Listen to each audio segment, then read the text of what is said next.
നാഗഭൂഷിത പദങ്ങളും ചടുലതാളമോടു തിരുനടനവും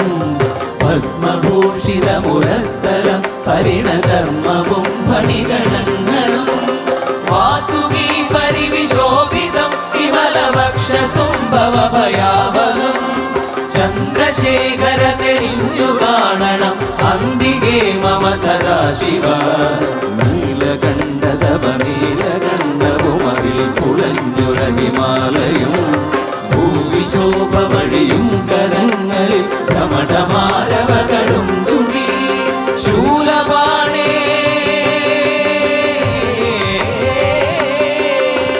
ശൂലപാണി മഹാത്രിശൂലമധുരകവുമേ നിഗതിയേകുവാൻ ചന്ദ്രശേഖര തെളിഞ്ഞു കാണണം അന്തികേ മമ സദാശിവ